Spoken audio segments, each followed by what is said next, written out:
आपण बघत आहात DPA न्यूज मराठी, शोध सत्य बातमीचा। नाशिक महानगरपालिकेच्या आगामी निवडणुकीत प्रभाग क्रमांक 10 मधून शिवसेना ठाकरे गटाच्या सर्वसाधारण महिला इच्छुक उमेदवार डॉक्टर वृषाली सोनवणे यांनी निवडणूक रिंगणात उडी घेतली आहे। सामाजिक बांधिलकी, महिलांच्या सुरक्षतेसाठी सातत्यपूर्ण कार्य आणि संकट काळातील डोस मदत यामुळे त्या मतदारांमध्ये परिचित चेहरा ठरत आहे। डॉक्टर वृषाली सोनवणे या विशाखा समितीच्या सदस्य म्हणून कार्यरत असून मुली व महिलांना मार्गदर्शन करणे, त्यांना संरक्षण देणे व अन्यायाविरोधात उभे राहणे हे काम त्यांनी सातत्याने केले आहे। तुम्हाला प्रभाग क्रमांक 10 मध्ये कसा नगरसेवक हवा? तर सांगायचं तर प्रभाग क्रमांक 10 मध्ये आता ह्या वेळेस तर आम्हाला वाटतं वृषालीताई सोनवणे, कारण त्यांचं काम आम्ही आता ह्या 15 वर्षापासून बघतोय। जसं त्यांनी इथलं त्यांचं क्लिनिक चालू आहे, तर क्लिनिक करून सुद्धा त्यांनी हे समाज आम्ही ज्या प्रभागात राहतो तिथं बऱ्याच सोयी त्यांनी आम्हाला म्हणजे त्यांचं पद नसताना सुद्धा करून दिलेले आहेत। तर त्या जर पदावर आल्या तर आम्हाला सगळ्या नागरिकांना त्यांचा खूपच फायदा होईल आणि त्या ह्याच्यानी यावेळेस त्यांना आपण वृषालीताई सोनवणेंना आम्ही त्यांच्या पाठीशी आहोत, कारण आम्हाला माहिती आहे की आज जर असा उमेदवार आमच्यासाठी निवडून आला तर आम्हाला भविष्यात आमच्या मुलांसाठी बाकीच्या सगळ्यांसाठी खूपच म्हणजे आम्हाला सुखसोयींनी हे होऊन जाणार आहे। त्यामुळे अशा उमेदवाराला संधी द्यावी हीच एवढी विनंती आहे। गेल्या काही वर्षापूर्वी जगामध्ये कोरोना महामारी होते, या महामारीमध्ये वृषालीताई सोनवणे आपल्याला कशी मदत केली, काय सांगाल? त्यांचं तर म्हणजे सांगायचं कोरोनामध्ये तर एकदम कोरोना योद्धा म्हणूनच त्यांनी काम केलेलं आहे। त्या सुविधा त्यांच्या क्लिनिक मध्ये येऊन त्या सगळं त्यांचं करत होत्या आणि त्यामुळेच आम्हाला त्यांच्याबद्दल खूप काही वाटतं।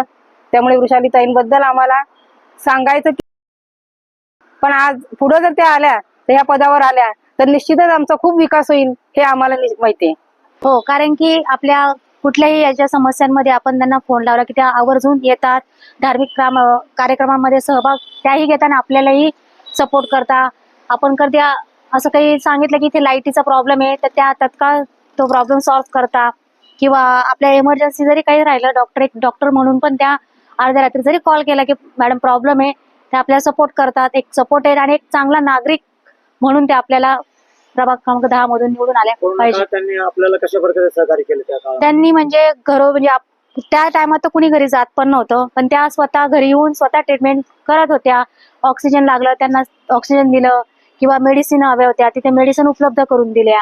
त्यामुळे त्या एक पक्ष म्हणून नाही पण एक माणूस म्हणून त्या निवडून आल्याच पाहिजे। त्यांनी रोगप्रतिकारक त्या गोळ्या सुद्धा त्यावेळी दिल्या। हो, कोरोना काळामध्ये भरपूर म्हणजे हॉस्पिटलमध्ये सुद्धा त्यांनी सपोर्ट केला। कुणी जात नव्हतं पण त्या स्वतःहून गेलेल्या, स्वतःची काळजी न करता त्यांनी पहिले समाजाचं हे पाहिलं त्यांनी की नाही भाऊ आपला समाज त्यांचं हे पाहिजे, प्रकृती पाहिली त्यांनी स्वतःची न पाहता। त्यामुळं त्या एक चांगले नागरिक म्हणून त्या आल्याच पाहिजेत। एक पक्ष जर म्हटला तर नाही, पण एक नागरिक म्हणून त्या आल्याच पाहिजेत। म्हणजे ते माझ्यासाठी खूप म्हणजे देव माणूस आहेत असं धरून चालला तुम्ही। आणि मला एवढा प्रॉब्लेम आला तर त्यांनी मला आज रात्री मला फोन केलेला, तर ते मला त्या झालेल्या आज रात्री म्हणजे माझ्या मिस्टरांना एवढा प्रॉब्लेम होता दवाखान्याचा, मी भरपूर हॉस्पिटलला जाऊन आली, तर मला माझ्यासाठी देव माणूस आहेत ते, तर त्यांनी यायलाच पाहिजे यावेळेस असं माझी इच्छा आहे। हो, नगरसेवक 100% आवडते। कोरोना महामारीच्या कठीण काळात त्यांनी सातपूर परिसरात उल्लेखनीय कार्य केले। रोग प्रतिबंधक औषधे, remdesivir injection, oxygen cylinder, home व्हिजिटद्वारे उपचार, अन्नधान्य वाटप, सॅनिटायझर वितरण अशी मोलाची मदत नागरिकांना मिळाली। याशिवाय धार्मिक व सांस्कृतिक उपक्रम, रक्तदान शिबिरे, महिलांसाठी शिलाई प्रशिक्षण अशा अनेक समाज उपयोगी कार्यक्रमात त्यांचा सक्रिय सहभाग राहिला आहे। काम बोलतंय या भूमिकेतून त्यांनी समाजाशी नातं घट्ट केले आहे। डॉक्टर सोनवणे यांनी आपल्या भूमिकेतून भूमिपुत्रांच्या रोजगाराचा डोस मुद्दा उपस्थित केला आहे। किमान 30% भूमिपुत्रांना रोजगार मिळाला पाहिजे। रोजगार उपलब्ध झाला तर तरुण गुन्हेगारीकडे वळणार नाहीत आणि समाज सुरक्षित बनेल असे त्यांनी स्पष्ट केले। सेवा, सुरक्षा आणि संवेदनशील नेतृत्व या त्रिसूत्रीवर विश्वास ठेवत डॉक्टर वृषाली सोनवणे प्रभाग क्रमांक 10 मध्ये परिवर्तनाचा विश्वास घेऊन मतदारांच्या दारात पोहोचत आहे। काही आपण कुठल्या मुद्द्यावरती 2026 ची निवडणूक लढवत आहे, काय सांगा? तुम्ही पाहिलं असेल गेल्या पंचवार्षिक मध्ये सुद्धा मी निवडणूक लढवली होती। अगदी अल्पशा मतांनी मला तो पराभव स्वीकारावा लागला आणि 2026 मी ह्या अनुषंगाने निवडणूक लढवतीये. आपण पाहतो आपल्या प्रभागात रस्ता, रोड, लाईट, पाणी हे तर खरं प्रशासकीय अधिकारात गोष्ट व्हायला पाहिजे. जर आपण टॅक्स भरतो तर ह्या गोष्टी झाल्याच पाहिजे. पण त्यासाठी सुद्धा आपण पाहत असाल जसं जाधव संकुल एरिया असेल, वर्धा राधाकृष्ण नगर एरिया असेल, त्याच्यात सुद्धा आजही हंडे मोर्चे निघतायत. ही शोकांतिका आहे. तर मला जे विजन आहे म्हणजे जे मी मागच्या पण पंचवार्षिकला म्हणजे त्याला झाले आता 9 वर्ष 2017ला मागील ही पंचवार्षिक मध्ये मी जी निवडणूक लढवली होती ह्या अनुषंगाने की ज्या पुणे मुंबईच्या धर्तीवर जसं तिथे स्वरूप आहे महानगरपालिकेचं, जे महानगरपालिकेचं रूप आहे ते आपण नाशिकमध्ये साकारावं, आपल्या अशोकनगर एरियामध्ये साकारावं. जसं आपण म्हणतो की बालकांच्या अनुषंगाने तिथे काहीतरी काम झालं पाहिजे. जसं आपण क्रीडांगण म्हणतो, जे ओपन स्पेस आहे तिथे गवत वाढते, घाण टाकली जाते, त्याची दुरावस्था आहे, तर त्या ठिकाणी क्रीडांगण व्हायला काही हरकत आहे. आज मी स्वतः माझ्या मुलांचं सुद्धा जर बोलला, जर कोणत्या स्पोर्ट्समध्ये त्यांना मला प्रोत्साहन द्यायचं असेल तर मला त्यांना गावात सोडावं लागतं, आणावं लागतं. ती ही सुविधा या ठिकाणी नाहीये. जर आपण महिलांच्या अनुषंगाने बोलत असेल तर महिलांना सुरक्षितता नाहीये. महिलांच्या अनुषंगाने कोणतंच त्यांना बचत गटांना कामं मिळत नाहीयेत. त्यांना हाताला काम पाहिजे. आज आपला कामगार वस्ती एरिया आहे. आपण आपला एरिया जो आहे तो MIDC ला लगत आहे. MIDC ला लगत असल्यामुळे सर्वात जास्ती स्त्रोत आहे ना इकडनंच जातो. जे कर वसूल केला जातो तो इकडनंच होतो.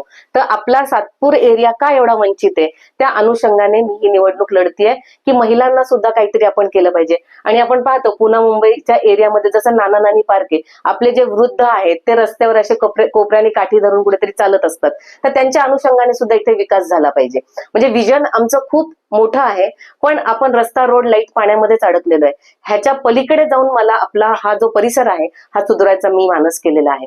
आपण निवडून आल्यानंतर मुख्यतः 3 कोणते असे ठोस कामे करणार, काय सांगाल?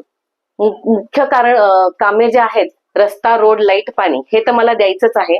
आणि मुख्य काम आपण जर पाहिलं तर हा जो भाजी मार्केट आहे, भाजी मार्केटमध्ये रहदारी जर तुम्ही पाहिली असेल, कधी आपण कोणत्या कार्यक्रमाच्या दिवशी असेल आपल्याला पटकन त्या ठिकाणून जाता येत नाही, तर तिथे एक रिंग रोड व्हायला हवे किंवा वॉकवे झाला पाहिजे. दुसरी गोष्ट मुलांच्या अनुषंगाने क्रीडांगण झाले पाहिजेत. ही गोष्ट मी प्रामुख्याने ही दोन झाल्या. तिसरी गोष्ट जसं जे युवक आहेत या युवकांना काम नाहीये हाताला, त्यांच्या अनुषंगाने जसं त्यांना कामासाठी आपण रोजगार मेळावा असेल किंवा मुलांसाठी इथे ई-लायब्ररी असेल किंवा जे आता UPSC MPSC एक्झामिनेशन साठी रेडी होत आहेत त्यांना कुठेतरी काहीतरी होतकरू विद्यार्थी आहेत त्यांच्यासाठी आपल्याला त्यांना सेंटर्स तयार केले पाहिजे, प्रशिक्षण दिलं पाहिजे, त्यांच्यासाठी लायब्ररी पाहिजे. आणि हे जे बेसिक काम आहे मी म्हटले रस्ता, रोड, लाईट, पाणी आम्ही हे देऊ, पण हे तर 100% मी तुम्हाला पहिलेच वापरलं की हे प्रशासकीय अधिकाऱ्यात हे काम आहे, हे झालंच पाहिजे. आणि ह्याच्या व्यतिरिक्त प्रभाग कसा विकसित होईल हे माझं काम राहील. निवडणुकीच्या अनुषंगाने प्रभाग क्रमांक 10 मधील नागरिकांना आपण काय आवाहन करणार? मी प्रभाग क्रमांक 10 मधल्या नागरिकांना हे आवाहन करते की ही निवडणूक स्थानिक लेवलची निवडणूक आहे. तर तुम्ही दुसऱ्या गोष्टी न बघता की कोणती व्यक्ती काम करू शकते अशा व्यक्तींना किंवा अशा पक्षाला आपण निवडून द्या. जसं आपण म्हणतो 50% आरक्षण महिलांना, कारण की मी महिला गटात उभी राहते तर नक्कीच मी महिलांबद्दलच बोलेल. जर 50% आरक्षण महिलांना आहे तर 90% प्रॉब्लेम्स हे महिलांना आहे. मग पाण्याचे असतील, मग रोडचे असतील किंवा टवाळखोऱ्यांचे असतील किंवा इतर कोणतेही प्रॉब्लेम असतात हे महिलांनाच असतील. तर अशी महिला जी सक्षमपणे हे काम हाताळू शकते, सक्षमपणे तिथे लढू शकते, GRs वाचून आपल्या प्रभागात कोणत्या मुद्द्याने आपण या ठिकाणी काम मोडून आणू शकते ह्याचा अभ्यास ज्या महिलेला असेल ती महिला नक्कीच सक्षमपणे काम करू शकते. मी नागरिकांना आव्हान करते की अंधारात राहू नका, कोणत्याच गोष्टीला बळी पडू नका, कोणत्या आमिषाला बळी पडू नका, कोणत्याही म्हणजे ह्यांना इलेक्शन आलं की सगळ्या गोष्टी सुचतात की तुम्ही आमचे ह्याचे त्याचे अशाने काय होतं, आपली जी पुढची पिढी सुधारायची आहे ती कुठेतरी मागे राहतीये आणि आपण 5 नाही आपण 10 वर्ष मागे आलेलो आहे. तर मी कळकळीने विनंती करते की तुम्ही जो पण उमेदवार निवडून द्याल तर तुम्ही आपलं ज्या दिवशी मतदान कराल तर त्या दिवशी तुम्ही आपलं बुद्धी ओपन ठेवा की कोण व्यक्ती काम करू शकतो आणि कोण व्यक्ती योग्य आहे महापालिकेत जाण्यासाठी. एवढंच बोलते आणि थांबते. जय हिंद, जय Maharashtra. DPA news bureau report, Nashik. ताज्या घडामोडी व अपडेट जाणून घेण्यासाठी आताच DPA न्यूज चॅनलला सबस्क्राईब करा. आणि बेल आयकॉन क्लिक करायला विसरू नका.